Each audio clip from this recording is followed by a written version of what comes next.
Most overweight individuals evidently tend to choose exercise as their first approach to weight loss.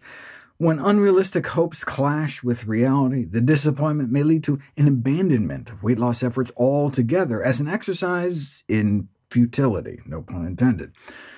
Our false expectations may also give us license to overeat. Our pie-in-the-sky notions about the power of exercise may just be used to justify an extra slice of pie right here on Earth. Some researchers warn that labeling menus with calorie equivalents of exercise could be counterproductive, backfiring if people rationalize their indulgences after a workout. This concern has actually been put to the test. Exercise psychologists took a group of men and women, put them on a stationary bike, and had them cycle until they burned either 50 calories or more than 250 calories.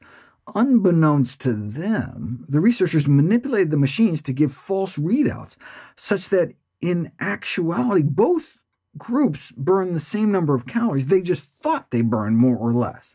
Then they were offered a meal 10 minutes later, ostensibly to measure the effects of exercise on taste perception, but the real purpose was to covertly measure how much people ate. Those who falsely believed they had burned off more calories did seem to demonstrate a greater license to eat, ending up eating significantly more calories, mostly in the form of chocolate chip cookies. After a workout, people may be tempted to treat themselves for their sweaty sacrifice.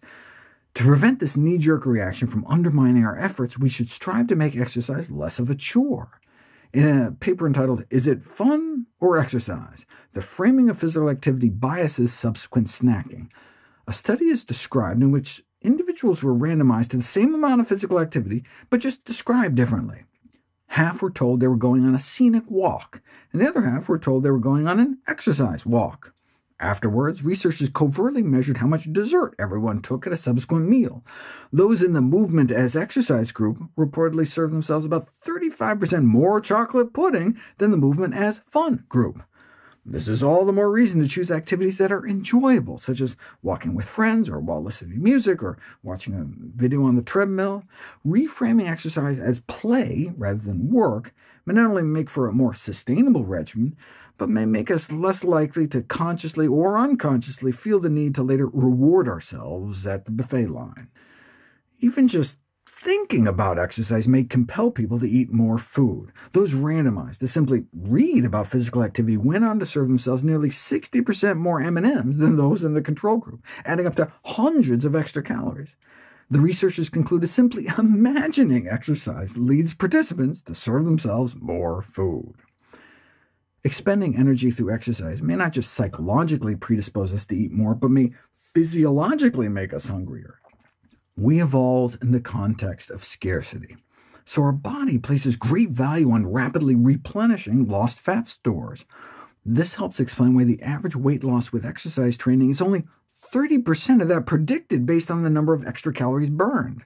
Calories in versus calorie out can be complicated by the fact that changes on one side of the equation can affect the other side. In other words, we can work up an appetite. Carefully controlled studies show that caloric intake tends to rise over time to match any increase in caloric expenditure, making significant weight loss through exercise alone remarkably difficult. This doesn't happen over a day or two. After a workout, there may not be an immediate increase in hunger, but averaged over the week or weeks, our appetite does tend to increase to balance out most of the extra calories we've been burning. This calorie compensation isn't perfect, though, so we can end up with a net loss in body fat, particularly at higher exercise levels. So the secret to weight loss through exercise may be sheer volume, at least 300 minutes a week to achieve appreciable fat loss. This regulation of our appetite through activity works in both directions.